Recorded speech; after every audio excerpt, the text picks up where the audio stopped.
PS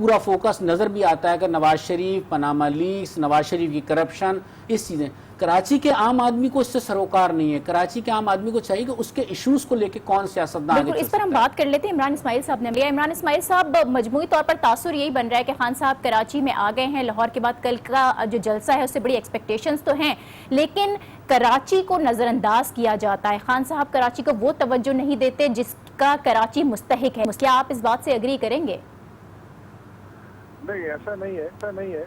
شاید خان صاحب کے وزٹس کراچی میں تھوڑے کم ہوتے ہوں، یہ بات تک تو شاید آپ کی بات مان سکتے ہوں، لیکن کراچی کی توجہ کم ہے یا خان صاحب کو کراچی میں دلچسپی نہیں ہے، یہ میں اس لیے آپ سے کہہ سکتا ہوں بڑے وثوق سے کہ ہماری جتنی کور کمیٹی کی میٹنگ ہوتی ہیں اس میں سب سے پہلے ہم کراچی کے حالات ڈسکس کرتے ہیں. اور خاص طور سے ابھی جو ڈیولپمنٹ سچویشن ہے کراچی کے اندر، ایمرجنگ سچویشن ہے، اس کے اندر تو ہم تقریباً ہر دوسرے تیسرے دن اپنی پالیسیز جو ہیں اس کو ری ڈیزائن کر رہے ہیں کراچی کے ساتھ. ٹھیک ہے عمران اسماعیل صاحب، لیکن اگر کراچی پر توجہ وہ دے رہے ہیں اور کراچی وہ وزٹ بھی کرتے رہتے ہیں، لیکن آج ہم نے جس طرح سے دیکھا انہوں نے کراچی ایئرپورٹ پر بھی میڈیا سے بات کی، پھر اس کے بعد انہوں نے اسٹیل ملز کے جو ملازمین تھے ان سے بھی خطاب کیا، لیکن کراچی کے مسائل کو فوکس نہیں کیا گیا، کراچی کے شہریوں کی بات نہیں کی گئی. وفاق سے متعلق انہوں نے بات شروع کی، وفاق پر ہی ختم کی. دیکھیے ابھی کیونکہ وہ ایک کیمپین بہت بڑی چلا رہے ہیں اسی پاناما لیکس کی، اور ان کے ذہن پہ سر شاید وہ بہت زیادہ جگہ بنا چکی ہے پاناما لیکس کی. اور آج خاص طور سے جو بڑا دن تھا اس حوالے سے کہ جو اس میں ہوئے ہیں اس میں نواز شریف کو ریکارڈ کر دیا ہے اور ان کے بچوں کو ریکارڈ کر دیا ہے، اور صرف خان صاحب کو جو ہے اس میں انہوں نے پکڑا ہے کہ جی یہ ان کے اوپر ہو سکتا ہے، باقی تو سب شریف لوگ ہیں. پاناما لیکس میں خان صاحب کا نام نہیں آیا، تو ظاہر ہے کہ اس کی بات انہوں نے کرنی تھی. آج بڑا امپورٹنٹ اور ایک بڑا اہم مسئلہ تھا جس کے اوپر بات. ٹھیک ہے، آج سے چلے بات ہو گئی، کل کا بھی کچھ بتا دیں، کیا ایکسپیکٹیشنز ہیں کل کے حوالے سے، کیا تیاریاں ہیں، خاص طور پر لاہور کے جلسے کے بعد اب کراچی میں تحریک انصاف کیا کرنے والی ہے؟ دیکھیے کل کراچی کا جو جلسہ ہے مسٹر پارک کا، یہ ایک بہت اہم اہمیت رکھتا ہے، اس لیے کہ اب کراچی کی جو سچویشن ہے اس کے اندر پرابلم یہ ہوئی ہے کہ ایک شخص کی وجہ سے، الطاف حسین کی وجہ سے کراچی کو اب یہ پروو کرنا پڑ رہا ہے کہ کراچی کے لوگ جو ہیں وہ بڑی انفارچونیٹ بات میں آپ سے کر رہا ہوں، بدقسمتی ہے کہ ہمیں اب یہ ثبوت دینا پڑ رہا ہے کہ ہم محب وطن پاکستانی ہیں اور ہم پاکستان زندہ باد کہنے والے لوگ ہیں، ہم پاکستان سے محبت کرنے والے لوگ ہیں، ہم پاکستان سے نفرت نہیں کرتے یا پاکستان توڑنے والے کے ساتھ نہیں. اس کے لیے ہم نے ایک فیسٹیول سمجھ لیں، جلسہ سمجھ لیں، یہ ہم نے رکھا ہے. اس کو کراچی سے ہر جماعت سے تعلق رکھنے والے کو ہم نے دعوت دی ہے کہ وہ آئیں، صرف پاکستان کا جھنڈا لے کر آئیں اور یہاں پہ پاکستان سے یکجہتی کا اظہار کریں. یہاں پہ ملی نغمے ہوں گے، ترانے چلیں گے، جو ہمارے سیلیبریٹیز ہیں جنہوں نے پاکستانی نغمے گائے ان کو ہم نے بلایا ہے. ایک فیسٹیول ہوگا یہ. بالکل، چلیں یہ تو بڑی اچھی بات ہے کہ یہ اس میں محب وطن ہونے کا ثبوت بھی دیا جائے گا اور یہ اس میں جو وطن کے رنگ ہیں وہ نظر آئیں گے. لیکن جس طرح سے ہم نے لاہور اور جو احتجاجی تحریک کا ایک سلسلہ چلا ہوا ہے، اینٹی حکومت ہم ریلیز دیکھ رہے ہیں، تو کیا یہ اینٹی ایم کیو ایم جلسہ ہو سکتا ہے؟ نہیں، اینٹی ایم کیو ایم کیوں ہوگا جی؟ اینٹی ایم کیو ایم تو نہیں ہوگا، یہ کسی کا اینٹی نہیں ہے، یہ صرف اس ایلیمنٹ کا اینٹی ہے جو پاکستان کو توڑنے کے خواب دیکھ رہا ہے، جو را سے پیسے لیتا ہے، جو الطاف حسین کے ساتھ کھڑے ہیں. جس طرح الطاف حسین نے اینٹی پاکستان تقریر کی اس کے خلاف ہم بھرپور احتجاج کریں گے. اور جو لوگ آج بھی یہ خواب دیکھ رہے ہیں، جیسے آج کراچی میں ہم نے دیکھا بینر لگ رہے تھے کراچی کے اندر، ایک ہی میں نے دیکھا، مجھے پتہ نہیں اور بھی کچھ لگے کہ نہیں جی، اور بھی جگہوں پہ لگے، ہائی کورٹ کے باہر لگا. اچھا، پولیس ہائی کورٹ کے باہر جو لگا اس کو ہائی لائٹ کیا میڈیا نے بہت زیادہ، اور اس کو ہم نے دیکھا کہ اس کے اوپر وہی دھمکیاں آمیز بینر جو ہم ایک عرصے سے دیکھتے آ رہے ہیں کراچی میں کہ جو قائد کا غدار ہے وہ موت کا حقدار ہے. یہ تو ایک تھریٹ ہے نا، یہ تو پورے کراچی کو ایک دوبارہ سے اسی خوف کے گرد باندھنے کی سازش ہے. اور مجھے حیرانی اس چیز ہے کہ جب کراچی کے اندر ایک اتنا بڑا آپریشن چل رہا ہے، لا انفورسمنٹ ایجنسیز اس کے اندر پوری طرح انوالوڈ ہے، رینجرز دن رات ایک کر رہی ہے، پولیس اس میں لگی ہوئی ہے، باقی ایجنسیز کام کر رہی ہیں اس نیٹ ورک کو بریک کرنے کی، جو پاکستان توڑنے کی بات کرتا ہے. اگین ہم نے وہ آج دیکھا کہ بالکل حیرانی صرف آپ کو ہی نہیں، پورے کراچی والوں کو حیرانی تھی کہ آخر یہ کس طرح سے لگا. بہت شکریہ عمران اسماعیل صاحب آپ کا. رفعت صاحب، آپ نے دیکھا عمران اسماعیل صاحب بھی ازدگی کا اظہار کر رہے تھے، اور یہ چیز ہم نے لندن سے بھی دیکھی، لندن سے بھی کچھ ٹویٹس آئے اور اس میں یہی سوال اٹھایا گیا ہے کہ ریڈ زون پولیس اور رینجرز کے ہوتے ہوئے ان کی موجودگی میں اس طرح کے بینرز کا لگ جانا سوالیہ نشان اٹھا رہا ہے، ڈرامہ قرار دے دیا ہے لندن کی جانب سے اس کو. اس پر میں بالکل بات کروں گا، لیکن اس کے ساتھ ساتھ میں بتا دوں کہ جیسے عمران اسماعیل صاحب کہہ رہے تھے، اصل میں ہوتا ہے کہ قیادت کرنے والا ویژن دیتا ہے، وہ عام ووٹر کے لیے، عام کارکن کے لیے عمران خان کوئی ویژن نہیں دے پائیں، کراچی کے لیے کوئی چیز پیش نہیں کر پائیں، کیا منظرنامہ بنے گا، کراچی کے لوگوں کے مسائل کس طرح سے حل ہوں گے. تو فیسٹیول یقیناً فیسٹیول پارٹی کے طور پر وہ آ رہا ہے کہ پارٹی کرنی ہے آ کر یہاں پر فیسٹیول. بالکل، تو اس کا مطلب یہ کہ ان کے اب بھی کراچی کے مسائل پہ توجہ نہیں ہے. جس طرح وفاقی سطح پر کیا جاتا ہے کراچی کے ساتھ زیادتی، وہی زیادتی ہو رہی ہے. اب بات کرتے ہیں بینرز کی.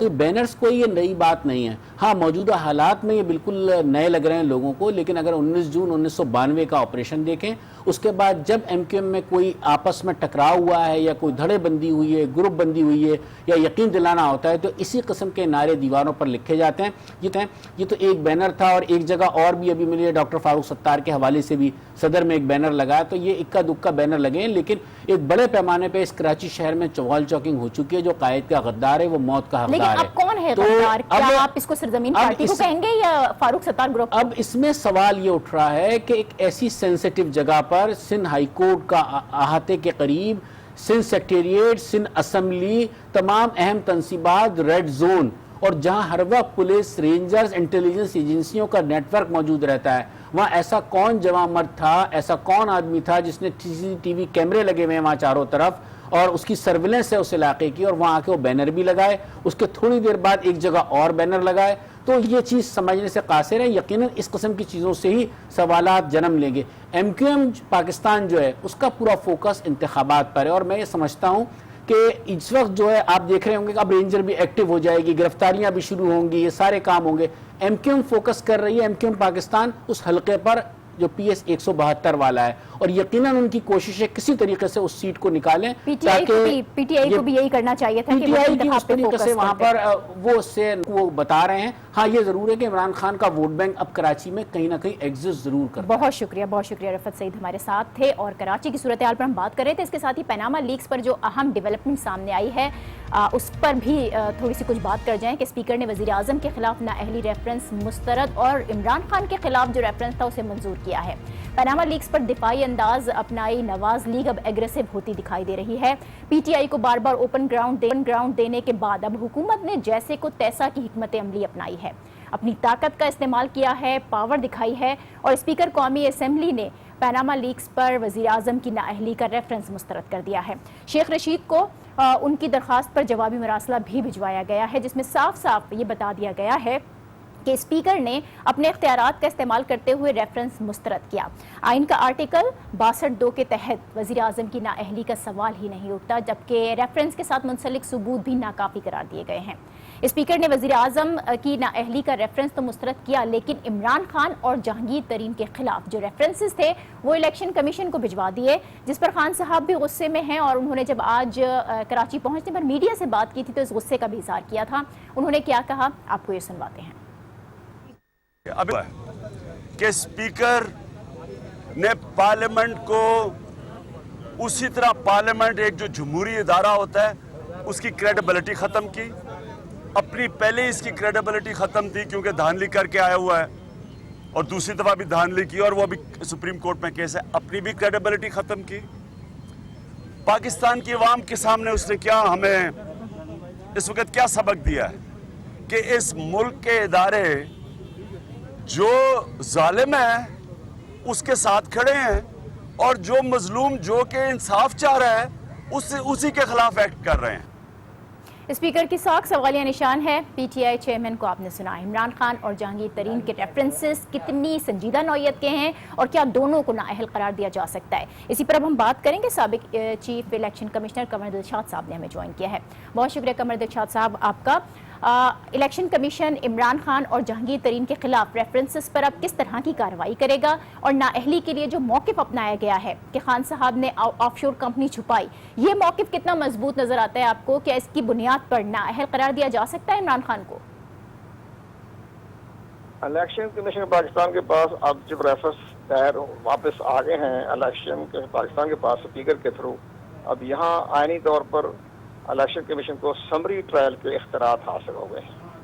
اب وہ سمری ٹرائل کے جو ہے وہ بڑے اختیارات ہوتے ہیں، وسیع اختیارات ہوتے ہیں، اور اس میں وہ اپنا فیصلہ کرتے ہیں. لیکن ظاہر ہے کہ آپ اپنے انہوں نے ایک تو بڑا پوائنٹ آف یہ ہے کہ عمران خان کا پوائنٹ آف یہ ہوگا کہ جب انہوں نے کاغذات نامزدگی داخل کروائے اپنے انتخابات میں حصہ لینے کے لیے، تو اس وقت ریٹرننگ آفیسر نے ان پر کیوں نہیں غور و خوض کیا؟